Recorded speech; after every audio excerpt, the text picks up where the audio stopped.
I start from the supposition that the world is topsy-turvy, that things are all wrong, that the wrong people are in jail and the wrong people are out of jail, that the wrong people are in power and the wrong people are out of power, that the wealth is distributed in this country and the world in such a way as not simply to require small reform, but to require a drastic reallocation of wealth.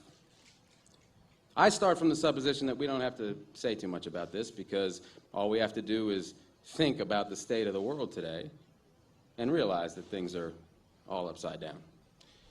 Now, if you don't think, if you just listen to TV and read scholarly things, you actually begin to think that things are not so bad, or that just little things are wrong. But you have to get a little detached and then come back and look at the world, and you are horrified. So we have to start from that supposition that things are really topsy-turvy. And our topic is topsy-turvy, civil disobedience. Now, as soon as you say the topic is civil disobedience, you're saying our problem is civil disobedience. That is not our problem. Our problem is civil obedience.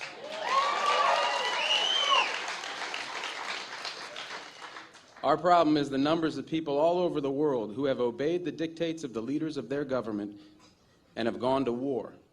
And millions have been killed because of this obedience. We recognize this for Nazi Germany. We know that the problem there was obedience, that the people obeyed Hitler. People obeyed. That was wrong. They should have challenged, and they should have resisted. And if we were only there, we would have showed them. Even in Stalin's Russia, we can understand that. People are obedient. All these herd-like people. Remember those bad old days when people were exploited by feudalism? Everything was terrible in the Middle Ages. But now we have Western civilization, the rule of law.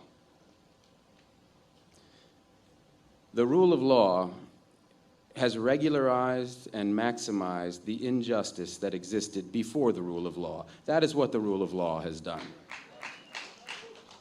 When in all the nations of the world, the rule of law is the darling of the leaders and the plague of the people, we ought to begin to recognize this. We have to transcend these national boundaries in our thinking. Nixon and Brezhnev have much more in common with one another than we have with Nixon. J. Edgar Hoover has far more in common with the head of the Soviet secret police than he has with us. It's the international dedication to law and order that binds the leaders of all countries in a comradely bond. That's why we're always so surprised when they get together. They smile, they shake hands, they smoke cigars. They really like one another, no matter what they say. What we are trying to do, I assume, is really to get back to the principles and aims and spirit of the Declaration of Independence. This spirit is resistance to illegitimate authority and to forces that deprive people of their life and liberty and right to pursue happiness. And therefore, under these conditions, it urges the right to alter or abolish their current form of government, and the stress had been on abolish. But to establish the principles of the Declaration of Independence, we're going to need to go outside the law, to stop obeying the laws that demand killing or that allocate wealth the way it's been done, or that put people in jail for petty technical offenses and keep other people out of jail for enormous crimes.